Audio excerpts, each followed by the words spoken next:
de una forma profunda eh, y poder sacar lo mejor de ella para,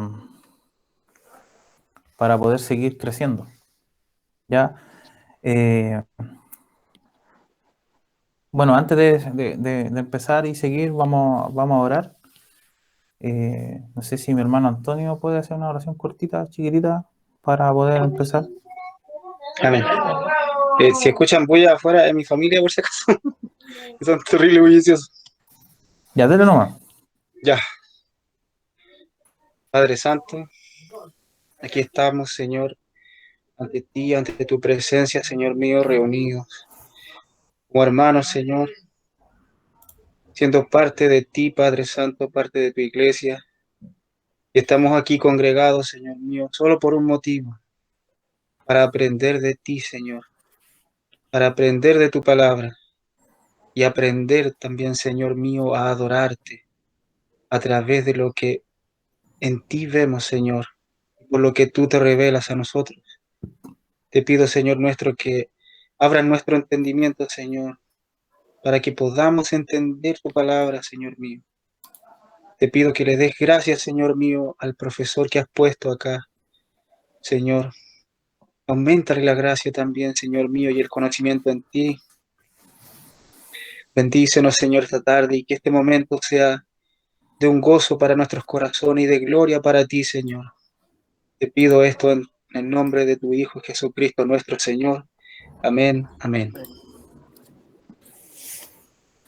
Amén. Ya,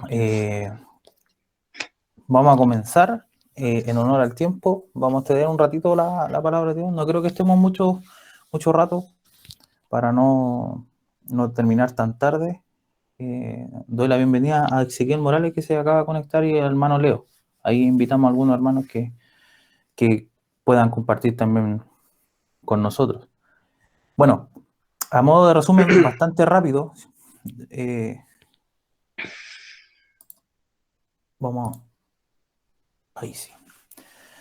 Rápido, estamos estudiando el Evangelio de Juan, ¿cierto? Donde estamos viendo el estudio sistemático cronológico de versículo por versículo. Eh, por lo que yo recuerdo, vamos en Juan 1:11, llegamos hasta el 11 la última vez. Eh, obviamente vimos del 1 al 11. Voy a pedir que silencien su micrófono. Estaba sonando un micrófono. El hermano Lucien Sí, Ahí sí, tiene... ahí sí. ahí sí. Ya, ahí sí, hermano Luciano. Ahí está listo. Ya. Entonces empezamos el Evangelio de Juan, ¿cierto? Desde el 1 al 11 vimos, pudimos compartir, ¿cierto? Creo que en 5 o 6 clases más o menos lo que ha sido del 1 al 11, y de aquí el Evangelio de Juan del 12 en adelante se dispara un poco más rápido.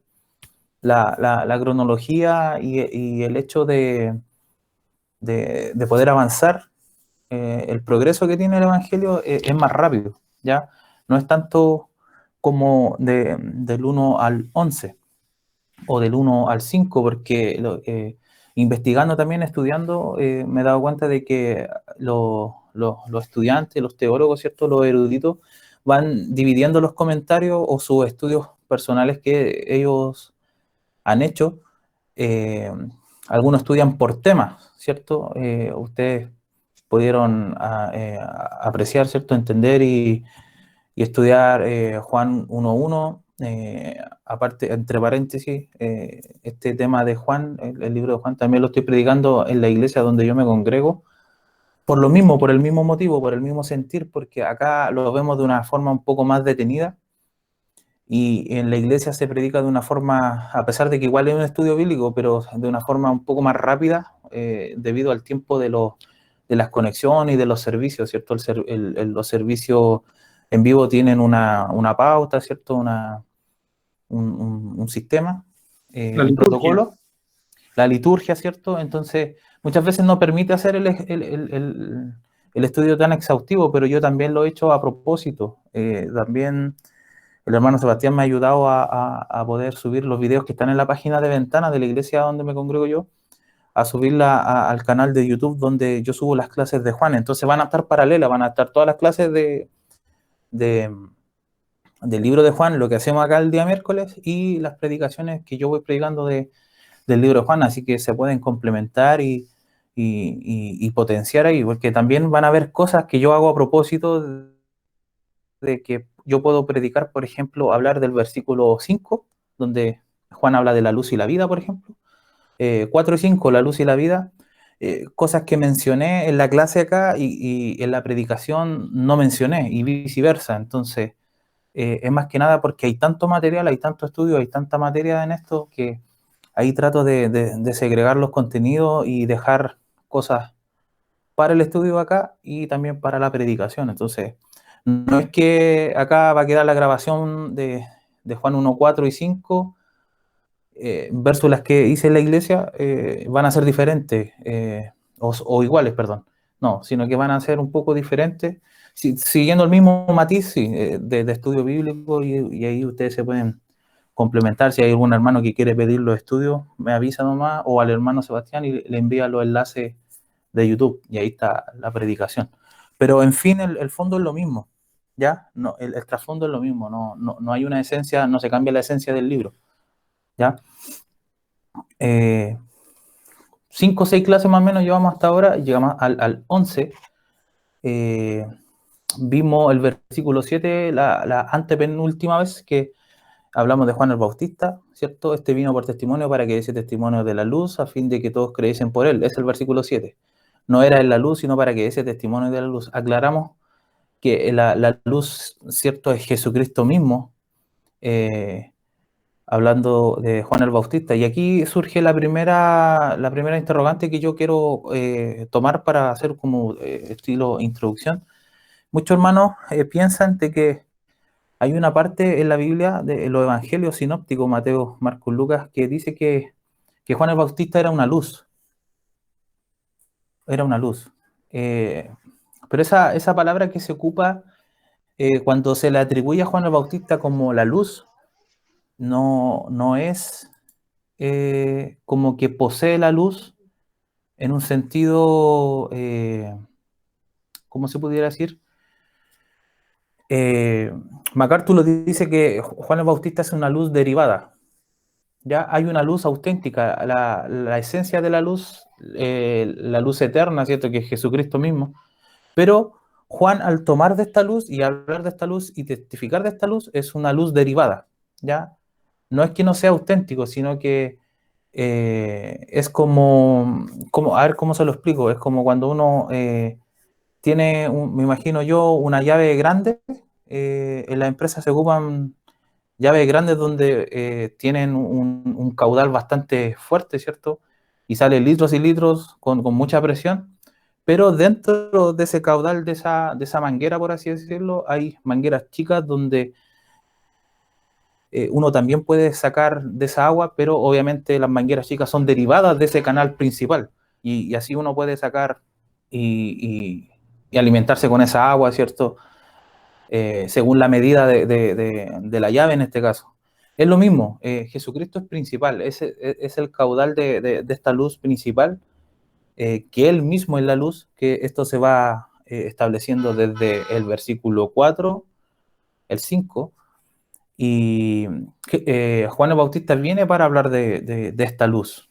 Y al ser un heraldo, ¿cierto? Un enviado de Dios delante para preparar el camino, preparar el corazón de este pueblo, para la llegada del Mesías, que eso fue lo que estudiamos en la clase anterior, Juan se convierte en una luz derivada. Y eso aplicable a nosotros somos luz derivada. Nosotros, cuando predicamos el Evangelio, cuando hablamos de Jesucristo, testificamos a las personas, ya sea de una forma formal en un púlpito, ¿cierto? En una clase, escuela dominical, o una conversación un poco más informal en la universidad, con un amigo, con un primo familiar, ¿cierto? Un hermano, nuestros padres, nuestros hijos, quien sea un poco más informal, y hablamos la palabra de Dios, me gusta esa frase, la palabra de Dios no es informal en ningún momento. O sea, el hecho de que podamos conversar con una persona en una conversación informal para nosotros, pero si hablamos la palabra de Dios, o sea, la palabra de Dios tiene ese poder, esa luz de poder convertir a las personas, porque tiene vida propia en sí mismo, dice la Biblia. Recuerden que Jesucristo es la palabra de Dios, ¿cierto? La Torá hecha carne, dicen los judíos, y es verdad, la Torá se refiere obviamente a la letra, a la Biblia, a los mandamientos. Y es una revelación, eso es lo principal. Ya Jesucristo mismo es la luz, Juan una luz derivada, y lo práctico de esto, como les comento, es que nosotros somos luz derivada. O sea, nosotros al hablar del Evangelio, al testificar, ya somos luz. Por eso Jesucristo dice, vosotros sois la luz del mundo. ¿Por qué? Porque esto ya está en un contexto de comisión, o sea, un contexto de ir, ¿cierto? De predicar, de hablar a la gente, de, de que Jesucristo empezó su ministerio terrenal y nosotros hablamos esto, ¿cierto? Conversamos con la gente, hablamos del Evangelio y, y predicamos. Entonces nosotros estamos hablando de la luz, testificamos de la luz, hablamos de algo que no procede de nosotros. Entonces así hay que entenderlo. La verdad, todo procede de Jesús mismo, de Dios mismo. ¿Ya? Entonces, por eso es que dice el 7, este vino por testimonio, que en el griego es marturia, este vino por testimonio, en el griego diría como una idea, este vino para un testimonio. O sea, Juan no vino para hablar de sí mismo, sino que su vida fue preparada, ¿cierto? En el desierto Dios lo llamó, profetizado también en el Antiguo Testamento, Isaías 40 habla de este hombre que Dios lo llamó para testificar acerca de la luz y de la vida. Eh, para que ese testimonio de la luz a fin de que todos creyesen por él. También vimos el otro concepto de que el Evangelio se cree por personas que hablan del Evangelio. ¿Ya? El Evangelio no, en sí mismo no está depositado en nosotros. ¿Ya? Una persona inmadura en la fe lo puede pensar. Yo creo que quizá alguno de nosotros lo pensó alguna vez, hoy esa persona me predicó, yo me convertí y le debo todo a esa persona. No, no es tan así. O sea, nosotros, como dice MacArthur, nosotros apreciamos a las personas que no han predicado, por las cuales nosotros llegamos al camino de la verdad, al camino de la luz, pero somos luz derivada. O sea, esa persona fue solamente el canal, un parlante, un altavoz del mensaje del Evangelio, ¿ya? El mensaje del Evangelio tenemos que entender lo que es Jesucristo mismo, ¿ya? La gloria de Dios revelada en Jesucristo, ¿ya? El Evangelio también es una obra histórica, la vida de Jesucristo, el ministerio, muerte, resurrección, ascensión, ¿cierto? Y segunda venida, que es también lo que proclamamos en la Santa Cena. El simbolismo que hacemos en la Santa Cena es proclamar el Evangelio, ya proclamar exteriormente algo que creemos interiormente. El 8 no era la luz, ¿cierto? Y hay que especificar, él no era la luz, Juan el Bautista no era la luz, sino que para que dé ese testimonio de la luz, para que hablase. De nuevo ocupa la palabra marturia en el griego, que es testimonio, para hablar de esta luz, que es Jesucristo. Aquella luz verdadera, ¿cierto? Porque hay luz falsa, también vimos ese concepto de la luz falsa que hay en el mundo, ¿cierto? Que hay ideas, ideologías, sectas, ideas erróneas de Jesucristo, ¿cierto? Teología liberal, etcétera. Hablamos muchas cosas que están erradas. Eh, por eso Juan enfatiza eso, aquella luz verdadera, que alumbra a todo hombre. Y ese todo hombre se refiere a la humanidad en el griego, ¿ya? Hombre, mujer, como dice Gálatas 3:28, ya después en Cristo no hay mujer ni hombre, ¿cierto? Judío ni griego, ¿cierto? Hay una universalidad, por así decirlo, eh, sobre qué es lo que es Jesucristo, su gloria, ¿cierto? Revelándose al mundo, alumbrando a toda la humanidad, ¿ya? La Reina Valera traduce que alumbra a todo hombre. Venía a este mundo, ya, él vino, estuvo en este mundo. El 10, en el mundo estaba, y el mundo por él fue hecho. O sea, Jesucristo vino, estuvo en este mundo. Yo creo que Juan escribe en pasado porque obviamente lo más probable es que este evangelio se haya escrito, eh, se debate entre el año 70 y el año 97, 98 después de Cristo. Entonces obviamente escribe en un sentido pasado, así hay que entenderlo. En el mundo estaba Jesucristo, ¿cierto? Él vino a este mundo. Pero el mundo por él fue Hecho. Deme un segundo.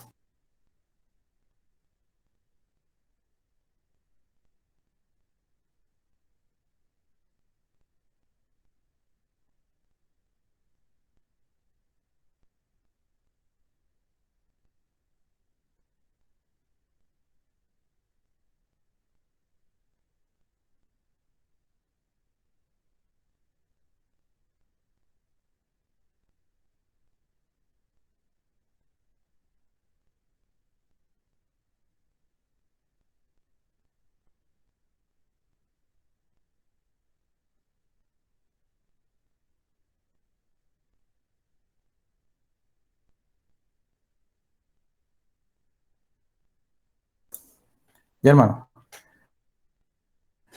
discúlpeme, estaban llamando afuera y no había quien atendiera. Entonces prosigo. No era la luz, sino que para que dice testimonio de la luz. En el mundo estaba y el mundo por él fue hecho. Ahí rectifica, ¿cierto?, lo que dice el versículo 3, que todo por la mano de Jesús, ¿cierto?, fue hecho, porque Él es el agente creativo del Padre, ¿ya? Todo se hizo a través del Logos, de Jesucristo. Y Juan va enfatizando en algunos versículos intercalados, ¿cierto?, y mete esa idea de Jesucristo creador. En el mundo estaba y el mundo por Él fue hecho, pero el mundo no le conoció.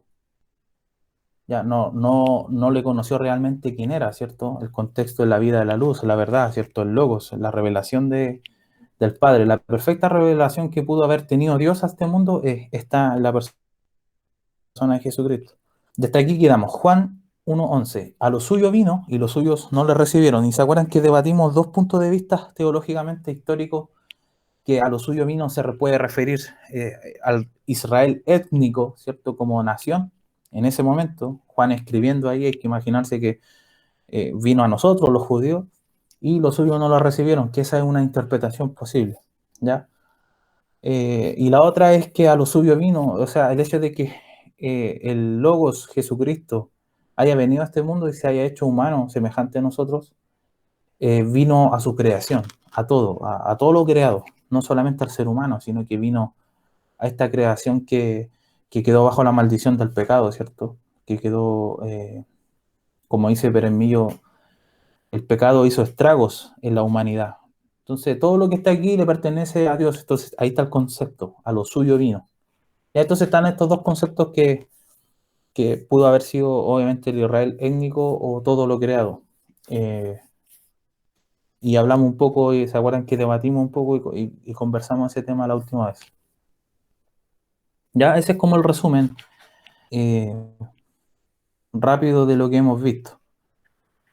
Y hoy día vamos a ver un poquito el versículo 12 y 13. Voy a dar unos versículos en un par de minutos para que lo puedan leer. No sé si el hermano Antonio puede buscar Mateo 10:40 y 18:5. Hermano Sebastián, Colosenses 2:6. Hermano Samuel, Isaías 56:5. No sé si el hermano Abraham puede buscar Jeremías 3:19. Vale, Ya. Oseas 1:10. Eh, ¿Qué más puede leer? Oseas 1:10.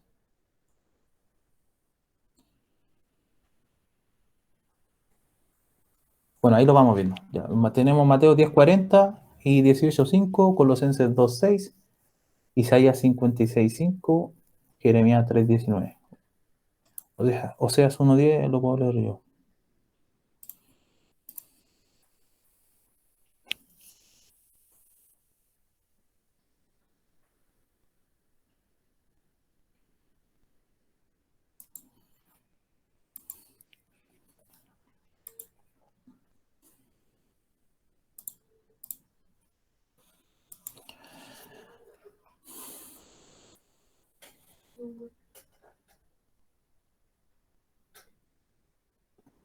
Ya, entonces yo les doy el pase para que lean. Vamos a leer el 12 primero. Ahí reténganlo en su mente.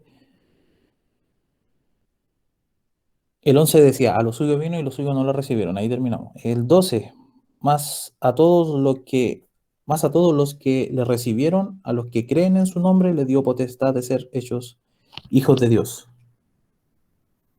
Eso es lo que dice el 12, Juan 1, 12. Voy a meter un poquito al griego. Vamos a explicar algunas cosillas así cortitas, ¿ya? Bien breve. Lo primero, la palabra más, cuando dice más a todos, siempre la palabra más en la Biblia, sobre todo en la traducción Reina Valera, hace una distinción de grupos. Eso es lo primero que hay que pensar. Ya, en la semana yo siempre recibo consultas, por ejemplo, cuando me dicen, hermano, ¿qué significa esto? ¿Qué puede significar esto? ¿Me puede ayudar? Y todo eso. Entonces, esto también les puede servir para que ustedes puedan aprender. Siempre cuando salga el más, va a ser una palabra que va a ser una distinción de grupo.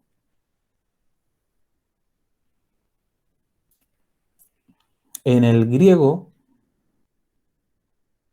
más es josos. Y puede significar tanto, mucho, grande, largo, ¿ya? O también querer o alguna cosa. Pero acá en este contexto se traduce como tanto como, o pero, o más, ¿ya? ¿Por qué? Porque el versículo 11 termina con una frase de negación que dice, a los suyos vino y los suyos no le recibieron. O sea, una negación completa, ¿cierto? No le recibieron. Más ahora. Contraste al tiro de la incredulidad. Contraste al tiro de, lo, de, lo, de los que han rechazado a Cristo, ¿cierto? De los que no quisieron el Evangelio, los que se burlaron de él, ¿cierto? Los que no aceptan la revelación, eh, o como escribe Pablo a los Corintios, cómo Dios va a amar a los que pisan la sangre de su Hijo Jesucristo. Es el mismo concepto de incredulidad. Y los suyos no la recibieron, más. Entonces aquí pasamos a otro plano, hay que imaginarnos, pensar en otra cosa, más a todos los que le recibieron, ¿ya? Primer concepto, recibir. Y aquí yo quiero detenerme un poco y explicar un poco esto. Recibir en nuestro contexto de iglesia, se malentiende porque la gente cuando va a predicar el Evangelio, y ustedes son testigos, todos son testigos acá, que la gente pensamos que el ser humano tiene que recibir a Cristo. En un sentido, acepta a Cristo, así como que fuera una oferta, ¿cierto? Como que si como dice la teología arminiana, de que el hombre tiene la capacidad de aceptar, ¿cierto? O de creer en Cristo, de poder hacerlo su Salvador y todo eso que ustedes conocen. Ya no vamos a ahondar mucho en la teología arminiana, porque si no, tendríamos muchos minutos en eso. ¿Ya? Pero esta palabra as- eh, recibir, esta palabra recibir, investigando acá, significa algo alterno en algunos tiempos. Por ejemplo, se ocupa en aplicaciones variadas, literalmente como, eh, como entrar, como aceptar, como llevar, alcanzar, cazar. En el diccionario del Strong que tengo acá una nota, dice, claro, tomar, traer, tener, sobrecoger, recoger, recobrar, incluso obtener. Pero lo que yo quiero explicar acá es lo siguiente, no es tan complicado. Yo puedo obtener un beneficio de alguien, ¿cierto? Si alguien, por ejemplo, me quiere regalar 10.000 pesos, por ejemplo, estoy dando un ejemplo aislado, 10.000 pesos, yo eso lo obtengo en el momento que lo recibo. Pero el contexto no está hablando de que quizás yo hice algo para merecer eso. Obtener algo en el momento ya, recibir. ¿Me entiendes? Entonces, tenemos que sacarnos esa idea de, de que tenemos muchas veces, esa idea arminiana que tenemos en la mente de que más a todos los que le recibieron, hay que recibir a Jesucristo. No está hablando en ese sentido, ¿ya? ¿Por qué? ¿Por qué le digo eso? Porque la frase no termina ahí en el griego. En el griego dice más a todos los que le recibieron, los que creen en su nombre. Y en el griego ese sería como el predicado, ¿ya? En el griego diría algo como, tanto como ellos le recibieron a él, dio a ellos autoridad para ser hijos o para llegar a ser hijos de Dios, a los que confiando, a los que confiando hacia adentro de él, de Dios, o a los que confiando hacia adentro significa como poniendo su fe, ¿cierto? Depositando su fe en el nombre de él. Eso está diciendo en el griego, y si lo pensamos, es una idea completamente bastante distinta a lo que dice la Reina Valera. ¿Ya? Tanto como ellos recibieron a él, ¿cierto? Está hablando del concepto de Cristo, recibir a Cristo, ¿cierto? Dio a ellos la autoridad de ser o llegar a ser hijos de Dios. A los que confiando en el nombre de él o hacia adentro del nombre de él. Hay una palabra ahí que es una preposición en el griego, que es la que se traduce acá en la Reina Valera como potestad, como la autoridad. ¿Ya? Mi intención no es ahogarlo tanto con el griego, pero sí les leo esto para que se entienda un poco la intención que hay. ¿Ya? Primer concepto, más hace una distinción, ¿cierto? De la incredulidad a los que creen. Primer tema, más a todos los que le recibieron, ¿ya? Pero ese recibir, ahora explico el concepto un poco más calvinista, el hecho de que nosotros recibamos a Cristo es porque Dios obviamente ha hecho una obra en el ser humano para poder tener la capacidad de recibir a Cristo, porque obviamente llega un momento, un lapsus, donde sí tenemos que recibir a Cristo. O sea, de alguna forma sí aceptamos, como el otro día veía un video en internet de un poco de algunos años atrás entre MacArthur y Archie Sproul, y hablaban de esto, de que hay muchos cristianos que dicen, sí, Jesucristo es Dios, pero no es mi Señor. Estaban hablando del señorío de Cristo, era el tema. Y tiene que ver con esto, porque hay gente que dice, sí, sí, yo creo que Jesucristo tiene prerrogativa divina, es un ser importante en la historia, pero hacerlo Señor significa someterse a la palabra, ¿cierto? Someterse a los mandamientos, amar a tu hermano, ¿cierto? Vivir en santidad, apartarse de pecado, apartarse de todos los pecados de la carne, ¿cierto? De los pecados del alma, ¿cierto? No infectarnos con cosas que contaminan nuestro espíritu, etcétera. Entonces, el señorío de Cristo tiene un tremendo concepto muy grande, muy grande. Entonces, tiene que ver con eso, más a todos los que le recibieron, a los que creen en su nombre, le dio potestad de ser hechos hijos de Dios. Yo lo leería al revés, para darle la explicación final y lo podamos entender. El hecho de que Dios nos haya dado potestad para ser hijos de Dios es porque nos da la capacidad para creer en Él y finalmente poder recibirlo. Esa es la idea del griego, ¿ya? Es muy bueno explicar esto porque, insisto, en la idea que teníamos quizás antes en nuestra mente, o muchas veces nosotros tenemos esa idea en la mente de que tenemos la capacidad de poder creer en Cristo. Algo muy práctico y fácil es, por ejemplo, cuando los hermanos que tienen el ministerio de predicar a la calle y son evangelistas y predican la palabra de Dios, es un hecho sobrenatural de que una persona pueda recibir ese mensaje. Es un hecho muy serio, o sea, no es cualquier cosa pararse en la calle y predicar el evangelio, porque es, primero hay una lucha de dominios, de dimensiones, y porque está la luz resplandeciendo en las tinieblas. Entonces, de las tinieblas, la persona no puede decir, yo quiero recibir a Cristo de la nada. No, estamos muertos, dice la Biblia, espiritualmente. Tiene que haber una obra sobrenatural que Dios trabaje en la persona, ¿cierto? Pero como Dios es tan infinito, puede trabajar en un minuto, en unos segundos, y esa persona es capaz de recibir el mensaje de salvación, y Dios empieza a trabajar en ese corazón, en esa mente, en ese espíritu. ¿Se entiende? Entonces, tenemos que borrar esa idea. Esa idea no es la original. Ya, yo les digo de toda confianza que esta frase yo la estudié con libros de griego, que las consulté con algunos profesores de griego, les di mi punto de vista y me dijeron sí, que es real. O sea, la mayor luz de este versículo es leerlo al revés, ¿cierto? Que Dios nos ha dado la potestad, el derecho, el hecho de llegar a ser hijos de Dios, obviamente por una obra regeneradora del Espíritu. Eso es lo que significa. Y ahí podemos nosotros aceptar las cosas de Dios. O sea, sin obra detrás de Dios, sin, como dice Miguel Núñez, sin Dios orquestando nuestra vida por detrás o impulsándonos, no podríamos realizar ninguna obra eh, o generar ningún fruto. No sé si se entiende ese concepto de este versículo o si tienen alguna duda. Hermano,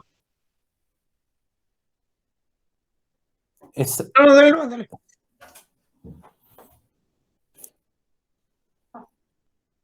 exactamente, sí, sí, sí, Hermano, sí, exacto. ¿Sí? Juan 6:65. Bien, Y cinco. Por eso os digo que sí, nadie puede venir a mí si no se lo ha concedido el Padre. sí, exactamente, sí, sí. El hecho de estudiar romano, no sé cuántos de ustedes han estado en estudios de romano o lo han hecho quizás autodidacta o con siguiendo algún video o con algún profesor, no sé. Pero en romano es el libro por excelencia de teología bíblica y teología sistemática. De hecho, los estudiosos dicen que si no tuviéramos la Biblia y tuviéramos el libro de Romanos, podríamos entender toda la Biblia igual, porque Romanos resumen toda la doctrina que es necesaria para nosotros. Y Romano habla mucho de esto, del concepto que dice el hermano Antonio. Y esto se conecta con las bienaventuranzas. A propósito, conversábamos con el hermano Sebastián hoy día en la tarde sobre las bienaventuranzas para poder entenderla en su concepto, ¿cierto?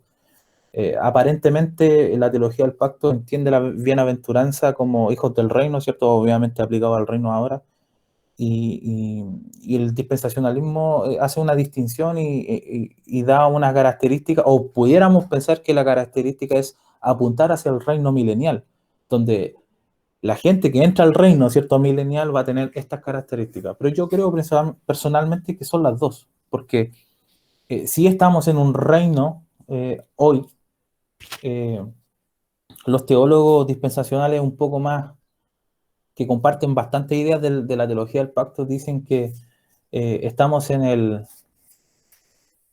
ya, pero todavía no. O sea, se van a cumplir las cosas, pero todavía no. Estamos ahí como diríamos en buen chileno, en la que más. Entonces, los dispensacionalistas un poco más progresistas, como John MacArthur, lo explica así, dice que el reino de Dios tiene 4 dimensiones. Reino creativo, que eso es verdad, porque Jehová reina, dicen los salmos, proverbios, Jehová reina sobre la tierra y todo es de él, ¿cierto?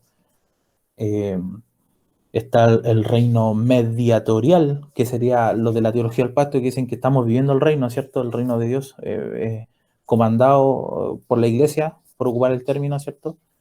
Eh, el reino mediatorial tiene que ver con la predicación del evangelio, donde la gente está entrando al reino, ¿cierto? Por intermedio del evangelio y de Jesucristo, siendo salvo. Está el reino milenial, ¿cierto? Que sería para los dispensacionalistas el reino físico que viene de 1000 años, y el reino eterno, la consumación de los siglos. ¿Ya?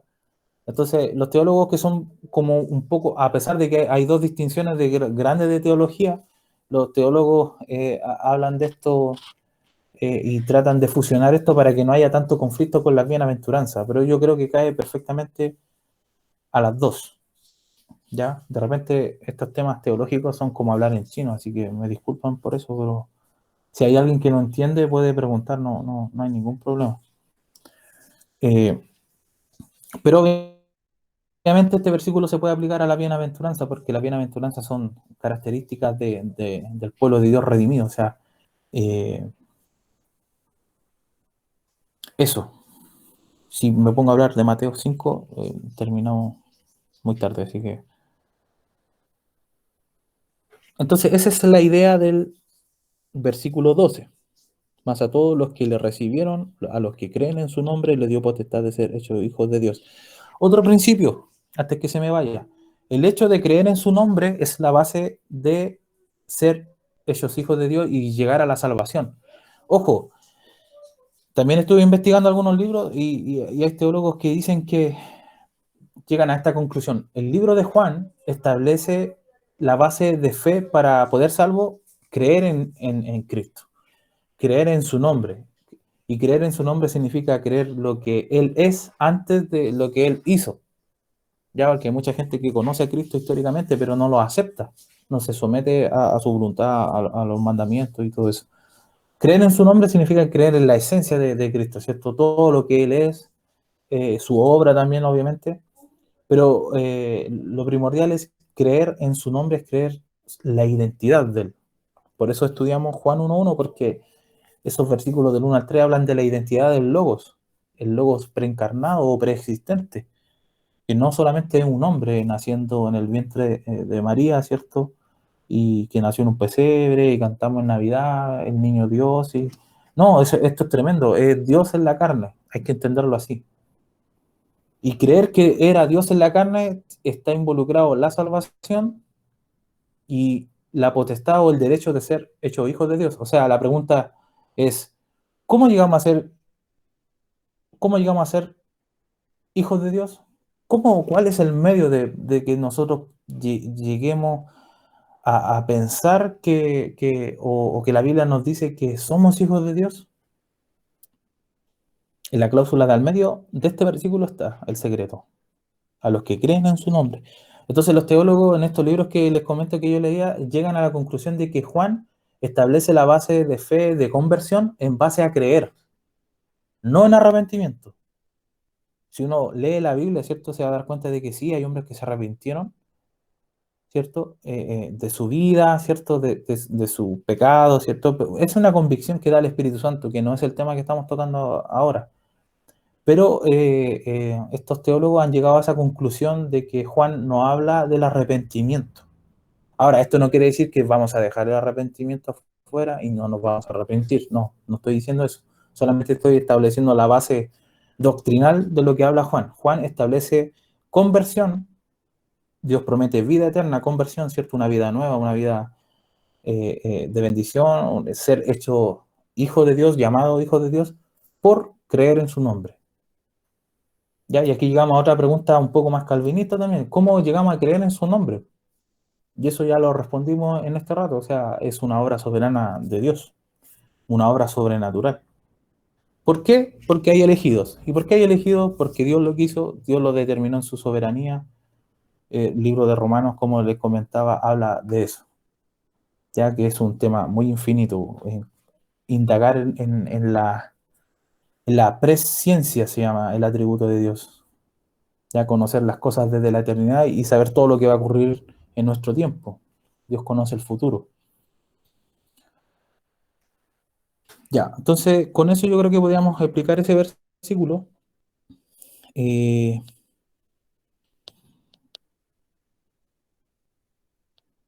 claro, el hecho de tener la potestad de ser hecho hijos de Dios. El 13, veamos el 13 rápidamente. Ya yo creo que por la hora veríamos el 13 y terminamos y dejamos un poco abierto para leer los versículos y alguna pregunta. Así que el hermano que tenía Mateo 10:40. ¿Ya? ¿Leo nomás? ¿Sí? Ya, dice en la versión Biblia de la América, el que os recibe a vosotros, a mí me recibe, y el que me recibe a mí, recibe al que me envió. Bien. Súper claro. No creo que haya que explicar eso. Ya le expliqué un poco más o menos el hecho como Dios determinó el proceso de la salvación, ¿cierto? El que recibe a vosotros, Jesús enviando, ¿cierto?, a los discípulos. Ahora, contextualizando, Jesús nos envía, Dios nos envía a predicar. El que nos recibe a nosotros, recibe el mensaje, el testimonio de lo que nosotros estamos hablando, el contenido, me recibe a mí. O sea, la luz derivada. Recuerden eso. Y Mateo 18:5 creo que era, ¿no? Sí, también. Dice, y el que reciba a un niño como es, en mi nombre, a mí me recibe. Exactamente. Lo mismo, el mismo contexto. Colosenses 2:6.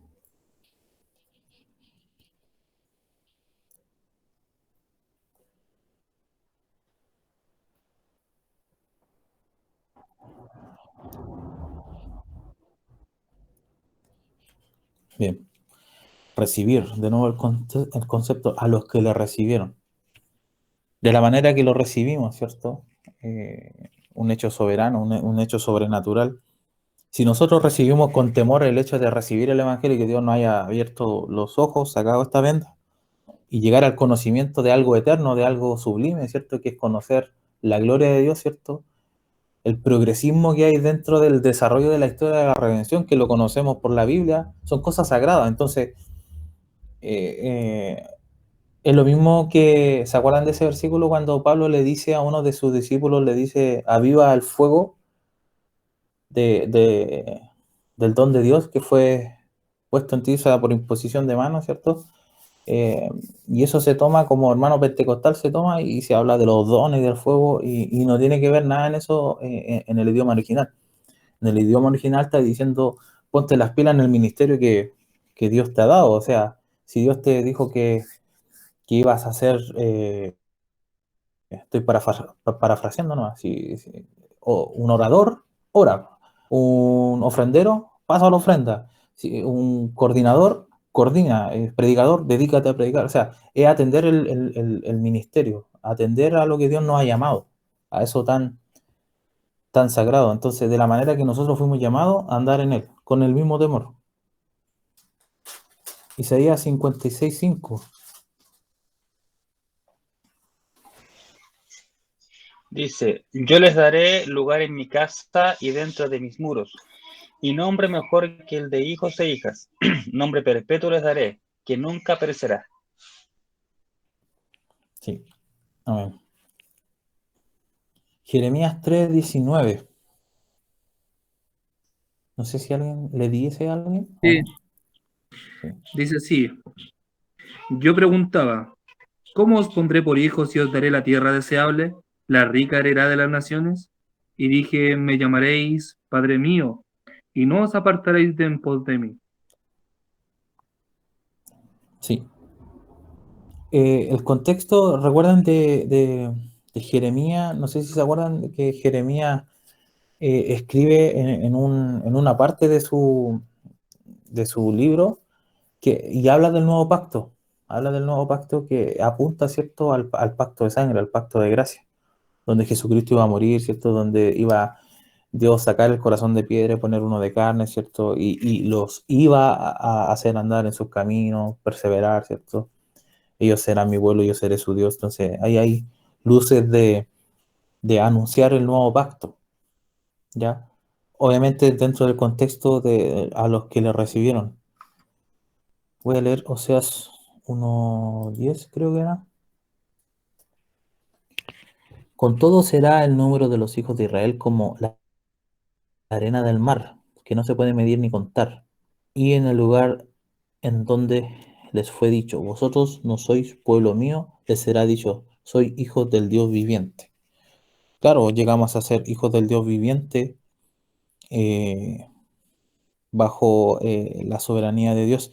Este versículo, al leerlo, se me viene al tiro la teología del pacto como punto a favor, ¿cierto?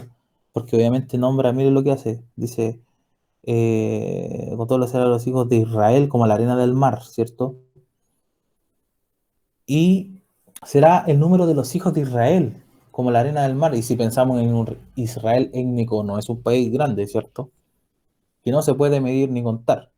Y en el lugar en donde les fue dicho, vosotros no sois pueblo mío, al tiro apunta quizá a la gente que está fuera del pacto, ¿cierto?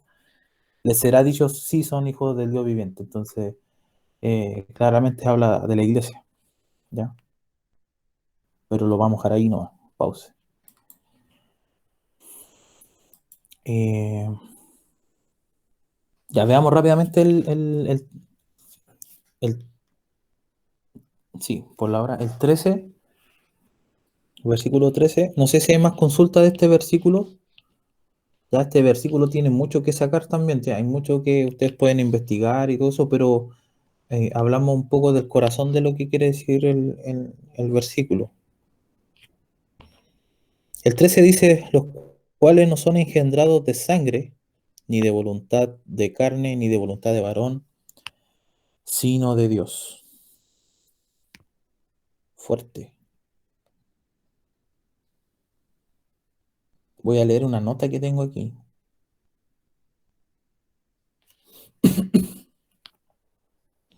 Que me gustó. Me gustó Yo lo tengo que una encontré. consulta, profesor. Sí, dígame. Una consulta cuando habla del pueblo de Israel, pero el pueblo de Israel es un pueblo de Dios o sino todo que se llama el pueblo de Israel. Sí, sí, sí, entiendo su pregunta. Eso fue lo que yo traté de explicar bien brevemente. O sea, lo primero que hay que tener en mente es que sí hay un Israel étnico, o sea, un Israel como nación, ¿cierto? Sobre todo en el contexto que se escribió ese texto que leímos. Sí, obviamente había un Israel que tenía los pactos, que Dios le dio la ley en el Sinaí, ¿cierto? Un pueblo escogido, claramente. Pero dentro de la teología existen dos interpretaciones, y aquí aprovecho de explicar esto para los hermanos que quizás no lo saben, ¿ya? Eh, Dos interpretaciones que está, no sé si interpretación, sino que dos ámbitos, ¿cierto?, de teología que ven la historia redentora quizás de distintos modos, con algunos distintos matices. La teología del pacto y el dispensacionalismo, ¿ya? La teología del pacto prácticamente no está complicada. Dice que hay un pacto, ¿cierto? Un pacto eterno que parte desde la Trinidad, ¿cierto? Antes de la fundación del mundo, es donde todo lo que Dios hizo progresivamente lo iba a cumplir, ¿cierto? O sea, ocurrió en un hecho cronológico que Dios escogió a Abraham, ¿cierto? A Moisés y pasaron varias, por ocupar el término, varias dispensaciones o varios pactos dentro de la historia de la redención en el Antiguo Testamento, pero siempre manteniendo la línea del pueblo de Dios escogido, ¿ya? Y también tiene una segunda razón porque el Mesías tenía que venir de una línea genealógica, ¿cierto?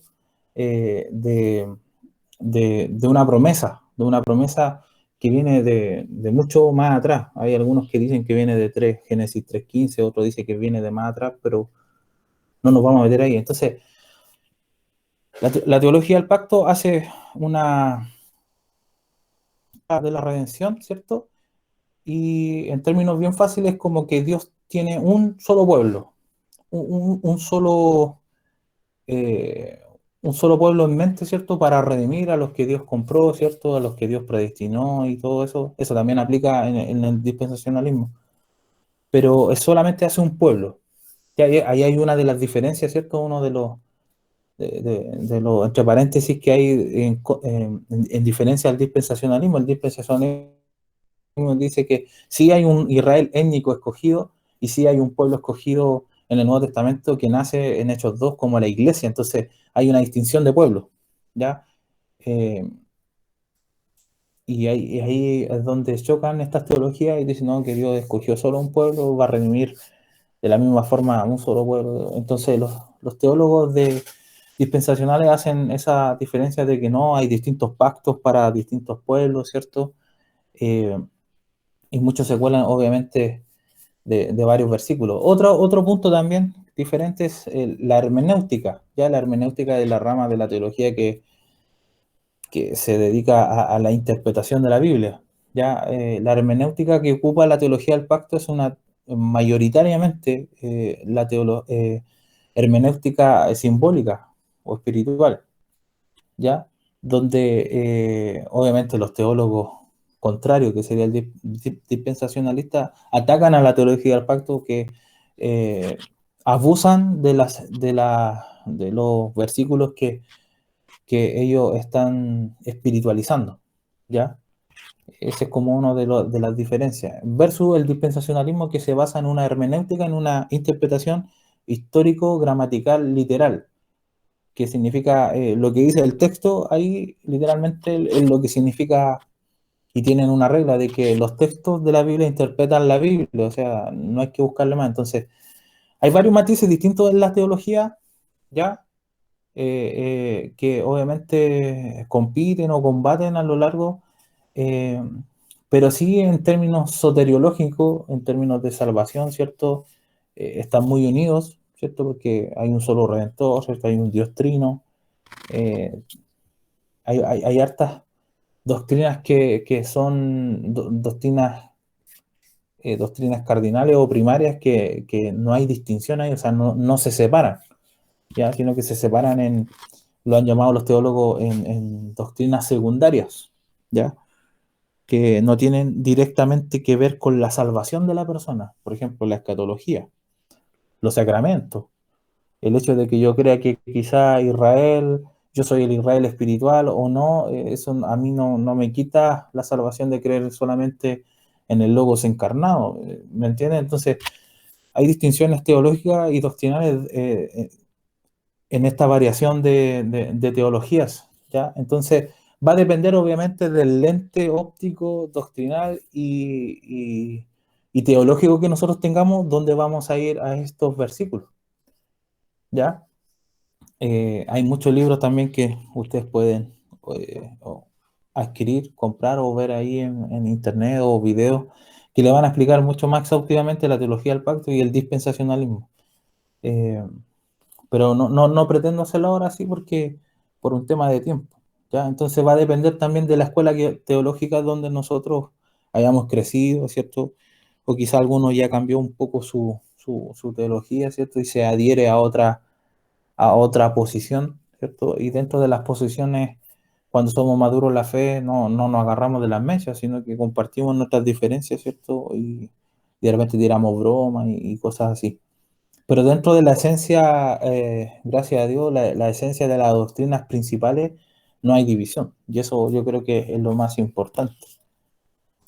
Porque si hubiera división, por ejemplo, en Cristo, ¿cierto? O lo que vemos en Juan 1, donde es el prólogo de Jesucristo, ¿cierto? O haciendo una prosa, ¿cierto? O identificando al Logos preencarnado, habrían problemas. Ya habrían problemas hasta en el sentido de salvación. Pero gracias a Dios no la hay, sino que si estamos en el reino o no estamos en el reino, si viene un reino milenial o no viene, eso no me aparta del amor de Cristo. Ya, son escuelas teológicas y doctrinas, ahí se separan. Ya, pero pasando a otro tema, yo le iba a leer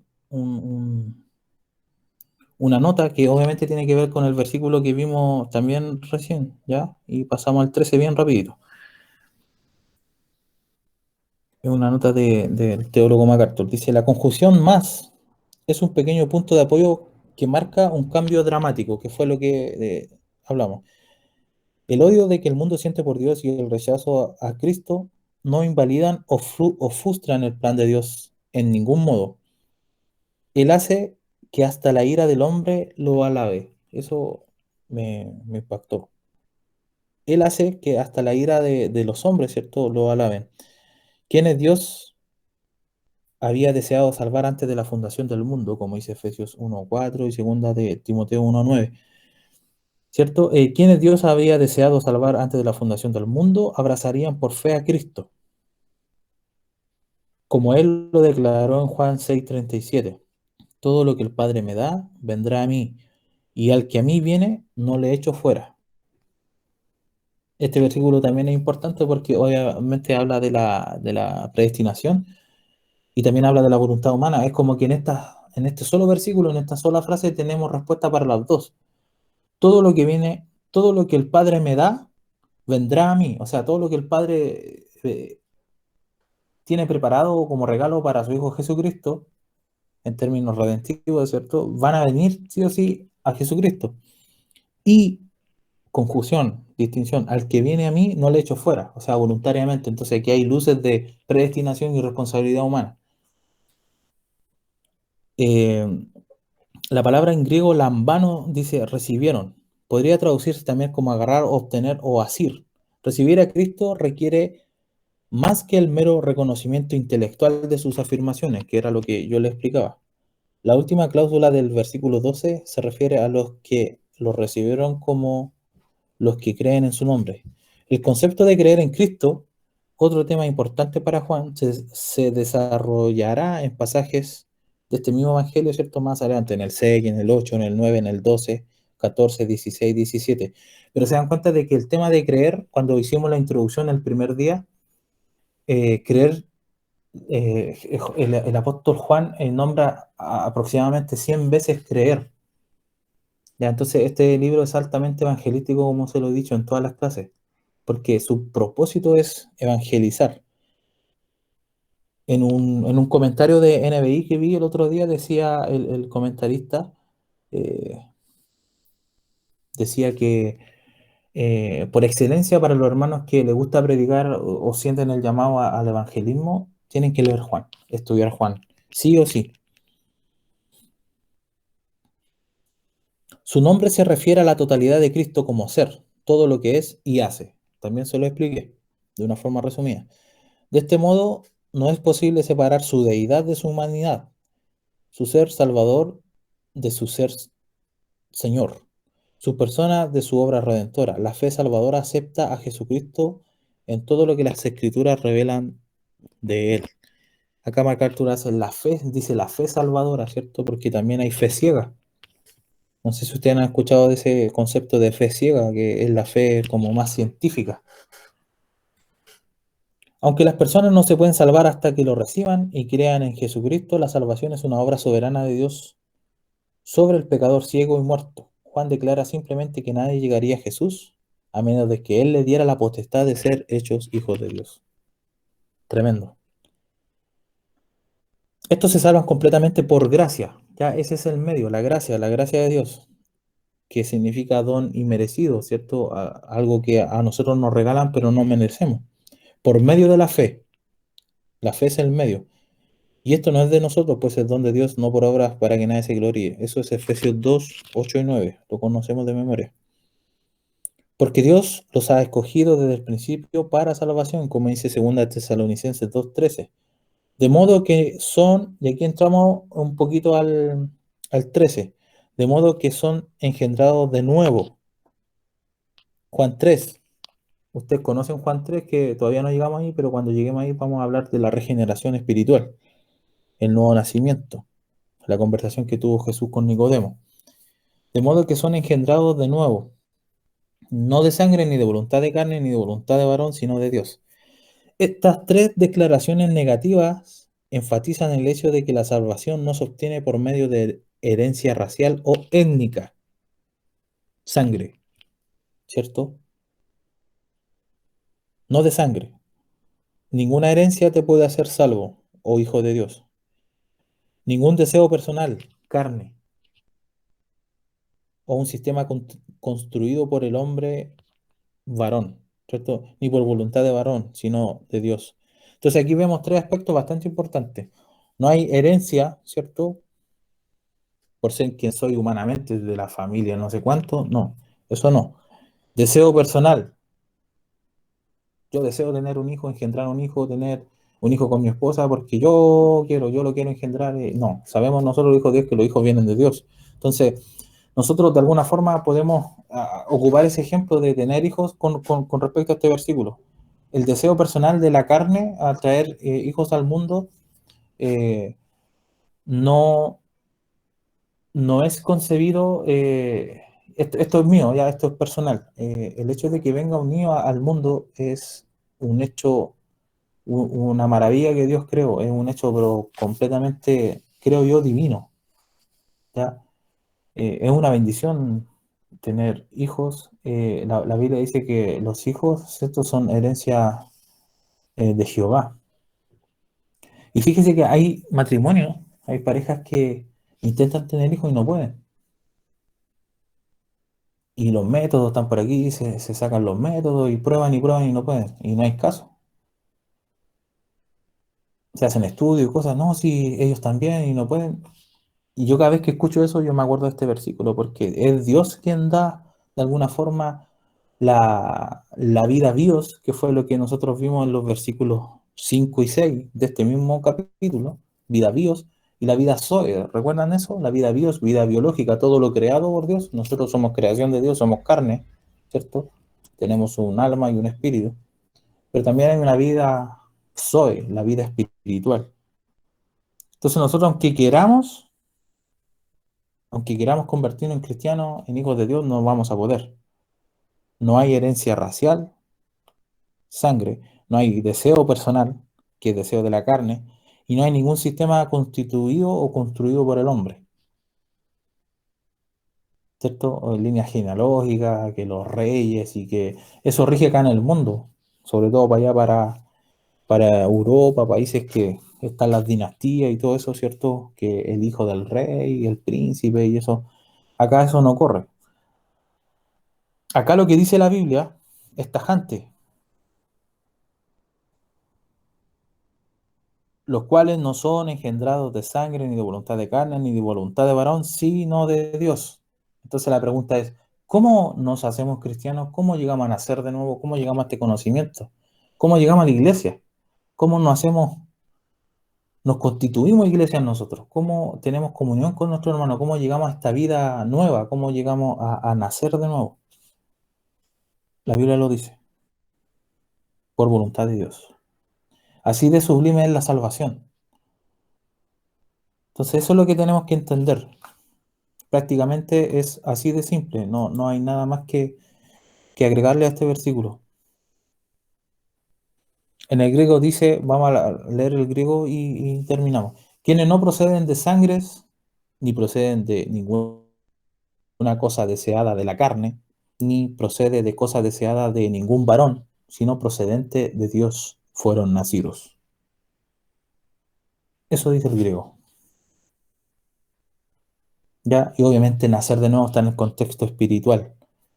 Y hablar de eso también sería otra clase, hablar cómo se nace espiritualmente, cuál es el proceso, cuál es el alimento que nos ocurre a nosotros como seres humanos, qué pasa las personas que están expuestas a la luz pero rechazan, o las personas que están expuestas a la luz y aceptan. Hay todo ahí un misterio, que hay versículos que dan luces para poder responder eso, pero lo vamos a dejar hasta ahí. Porque el 14 parte y vuelve de nuevo Juan, y yo quiero que se vayan con esto. Juan, el Evangelio de Juan, Juan el apóstol estaba interesado ni siquiera que conociéramos tanto al Padre, sino que conociéramos al Logos. Y en el 1.14, que es el versículo que viene, de nuevo vuelve al concepto Logos, de nuevo vuelve al concepto Jesucristo, del 1, 2 y 3, del 4 y el 5, del 6 en adelante habla de Juan el Bautista, el ministerio de Juan el Bautista, ¿para qué fue levantado Juan el Bautista? ¿Quién fue el Juan el Bautista? Pero Juan está interesado ¿en qué? En que conozcamos al Logos, al Hijo de Dios, al Verbo preencarnado. Y ahí vamos a ver la próxima clase, ¿cierto? En el 1.14, la tabernaculización, ya que es la unión hipostática, cuando ese Dios eterno, ¿cierto? La segunda persona de la deidad eh, toma cuerpo humano y siendo una persona adquiere otra naturaleza. Y ese es un tema bastante interesante. Es de mucha bendición aprender eso. Así que esto, solamente dos versículos, 12 y 13. No se les olvide más. Yo creo que esto quedó grabado, hermano, ¿no es cierto?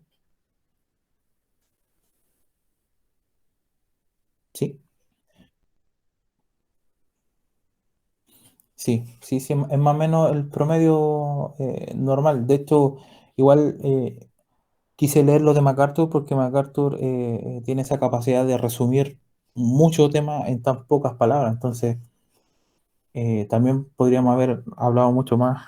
Tenía unas notas de Pérez Millo acá también de León Morris, pero prácticamente hablan lo mismo. ¿Ya? Más a todos los que le recibieron, a los que creen en su nombre, les dio potestad de ser hechos hijos de Dios. No se le olvide esa idea. Ningún ser humano tiene la capacidad para aceptar a Cristo, para aceptar a Dios. Es Él que por su sacrificio nos acepta a nosotros. Nosotros somos de alguna forma es duro, pero del reino de las tinieblas. Jesucristo le dijo a los judíos, vosotros sois de vuestro padre el diablo y los deseos de su padre ustedes quieren hacer. O sea, la condición humana es perdida, muerta. O sea, no hay opción. Entonces, estos versículos nos demuestran una vez más la gracia de Dios, la fe que Dios nos dio como don, ¿cierto? Y cómo Dios nos empuja, cómo Dios nos da ese ímpetu a través de su Espíritu Santo. O sea, es tremendo. Hay una imagen en Facebook que se me viene a la memoria, no sé si ustedes la han visto, quizás la han visto en las páginas de teología, que es una frase de R.C. Sproul. No recuerdo cómo lo dice específicamente, pero voy a parafrasear. Dice que Dios de alguna forma no resucita no le da vida a una persona, viene y le respira en la boca, así como cuando alguien se está ahogando. Dice que la persona, que Jesucristo va, ¿cierto? A la persona que se está ahogando, está perdida ahí en el fondo, va al fondo del mar, lo saca ahí, yo me imagino como un salvavidas, ¿cierto? Sacando, lo deja ahí en la arena estirado y respira y le da otra vida, porque esa persona estaba muerta. Le da otra vida, otra esencia, ¿cierto? La conexión que Dios nos da en el nuevo nacimiento. Y esto obviamente se conecta con la idea de, de haber muerto cuando Adán y Eva pecaron, ¿cierto? Toda la creación quedó destituida de la gloria de Dios. Y la palabra que se usa ahí en el hebreo es la muerte. Y la muerte, la muerte significa separación. En el hebreo y en el griego significa lo mismo, separación, estar distanciado de Dios. La Biblia dice que nosotros nacimos muertos, distanciados, apartados. Los teólogos puritanos dicen que nosotros nacemos de espalda a Dios. No queremos nada con Dios, al menos que Dios haga una obra en nosotros. Entonces, fíjense cómo la teología de Juan exalta la preeminencia del verbo y exalta la gloria de Dios, exalta que Dios se haya gloriado en sí mismo, ¿cierto? Habernos dado esa gracia, esa fe y todo para la alabanza de su gloria, ¿cierto? Para los que creen en su nombre. Eso, no sé si hay alguna pregunta. Sí, yo tengo una consulta. ¿Sí? Una consulta que tengo. Como que dice que nadie tiene poder para venir a aceptar a Cristo si Cristo no quiere. Pero, Sí. ¿y por qué cuando Dios toma a nosotros como cristianos y como nosotros no tenemos poder, y por qué nosotros tengo poder para hacer pecado? Ah, ya, ok, sí. Sí, esa es una pregunta bastante común que hacen cuando uno explica la gracia de Dios, cuando uno explica la gracia inmerecida, ¿cierto? Cuando explica un poco de calvinismo, que es lo que hemos estado hablando. Pero yo voy a responder con una pregunta a lo que pregunta el hermano, porque nos puede servir a todos. Yeah. ¿Quién vive nuestra vida? Nosotros aquí Cristo, viviendo. Cristo. Ya, entonces si nosotros pecamos, ¿qué pasa ahí? Si decimos que Cristo vive nuestra vida, ¿cierto? Que Él nos impulsa, que Él está en nosotros, que su Espíritu está en nosotros, nos impulsa a estar en los medios de gracia. Pero pecamos. ¿Es responsabilidad de Cristo el pecado que nosotros hacemos? Por supuesto que no. Claro, porque Primera Juan dice que Dios no es tentado por el mal, ¿cierto? Sí, sí. Dios no puede pecar, o sea, es Y Dios no antitético tienta a decir nadie eso. tampoco. Dios no tenta a nadie. ¿Se dan cuenta? Entonces, ¿cómo podemos responder a la pregunta que dice el hermano? O sea, ¿quién vive en nuestra vida? ¿Cuál es el reflejo de eh, nuestra vida voluntaria en el servicio de Dios? A mí me gusta responder eso con una frase que dijo Lutero. No sé si ustedes la conocen, la frase que es muy conocida. Lutero. Lutero dijo lo siguiente, yo creo que con harta gracia de Dios. Dice, si tú ves algo bueno en mí, alguna obra, ¿cierto? Alguna obra en los medios de gracia, en la iglesia, donde sea, en todo lo que tiene, en el ámbito moral, espiritual, lo que tú quieras, dice, es Cristo reflejado en mí. Cristo se está reflejando en mí y yo estoy actuando bien.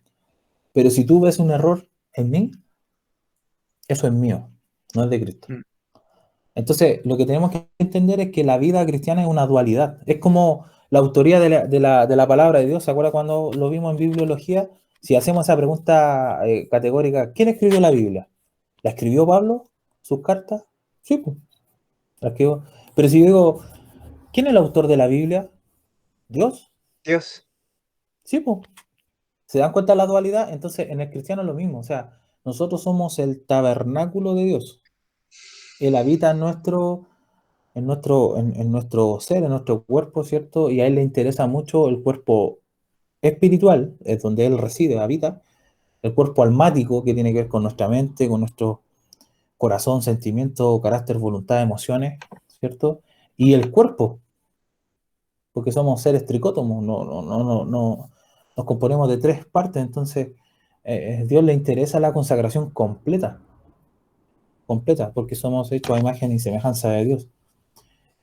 Pero tenemos que entender esa dualidad teológicamente y también prácticamente, de que Dios es quien vive nuestra vida en nosotros, porque nosotros, creo yo, que nosotros ni siquiera podríamos orar, leer la Biblia, tener el deseo, como decían los hermanos antes de comenzar, de tener una biblioteca, de llenarnos de Dios, de compartir, de que la iglesia estuvieran. Y esos son puros sentimientos que vienen del Espíritu, porque nosotros como seres humanos no podemos producir obras de gratitud en el sentido obras del Espíritu.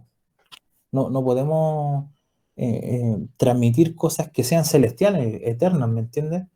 No podemos hacer eso, que estamos en un mundo de pecado y el pecado habita netamente en el cuerpo. Esta semana hablaba con alguien del grupo y le explicaba esto, de que el pecado habita en el cuerpo y de alguna forma tiene influencia sobre nosotros. Y esto, Pablo también habló de eso. ¿Quién me librará de este cuerpo de muerte? O sea, las expresiones son hasta la muerte, hasta el llanto, decía Pablo, ya no aguanto esta vida de pecado, que yo hago lo que no quiero hacer. O sea, es tremenda la lucha que uno tiene hasta la muerte. Entonces, el que dice que está en completa santidad y es un ángel, prácticamente eso es mentira, porque la lucha es hasta la muerte. La santificación va a ser hasta la muerte. Pero hay una dualidad. Comprendamos eso y vamos a armar el puzzle, dualidad. Y esos pensamientos obviamente son pensamientos bíblicos y de una índole más reformada. No sé si hay otra pregunta antes de terminar. Yo que de lo que estábamos hablando en delante, de que se hablaba de que cuando estábamos en el mundo estábamos muertos, ¿cierto? ¿Sí? Juan 5:24 lo deja claro también, pues. Ya hemos leído estos versículos, pero siempre es bueno recordarlos, creo yo. Y dice, en verdad os digo que el que oye mi palabra y crea al que me envió tiene vida eterna y no viene a condenación, sino que ha pasado de muerte a vida. Clarito. Sí, sí, sí, clarito. El que oye mi palabra, obviamente Jesucristo en el contexto se está refiriendo a la palabra que él está hablando en el momento, a la predicación en el momento. Porque Claro. como es Jesucristo es el Logos, ¿cierto? Es la expresión de Dios perfecta. eh, en el griego, obviamente, la palabra es Logos, pero aquí en este caso se cambia de contexto. El que oye mi palabra, o sea, la palabra predicada de la boca de Jesucristo. Y crea al que me envió, ¿cierto? Creer en Él, creer en la palabra, creer en el Padre, tiene vida eterna. ¿Se dan cuenta que Juan resume todo en creer? O sea, tiene vida eterna el que cree en mí, el que cree en el que me envió, porque al creer en el Padre creemos en el Hijo, ¿cierto? Que son lo mismo, en esencia divina. En ninguna parte habla de arrepentimiento, que es otro tema que lo vamos a hablar en otra clase, ¿cierto? Obviamente no omite el arrepentimiento en el sentido, no te tienes que arrepentir y... No, no está diciendo eso, sino que estamos hablando contextualmente, que Juan se dedica a hablar de creer en este libro, Paul Washer ¿ya? una vez dijo que era como el interno del corazón, como ese cambio, cuando uno se pone a pensar en lo que era antes, y no es que sea una seguridad de por qué una persona cambia, porque como dice Samuel Pérez Millo, en los alcohólicos anónimos hay personas que son alcohólicos, van allá y no dejan de tomar y ya no son más alcohólicos, Claro. pero más bien es algo es algo que pasa en el corazón, es un deseo por la gloria de Cristo, ¿me entiendes? Que su nombre sea exaltado, de ser como Él, de buscar su rostro, de esos deseos son una evidencia clara de que tú eres un cristiano y has creído en Jesucristo. Claro, sí, Sí, también. exactamente. Hermano, mientras terminamos, ¿cierto? Con estos conceptos, algunas preguntas, activen su cámara para que el hermano Sebastián pueda sacar una fotito antes que se vaya, por favor. ¿Sí? Sí, saludo a todos los hermanos y quiero guardar una fotito más que nada es por el tema de la página, para que la página de ventana esté ahí vigente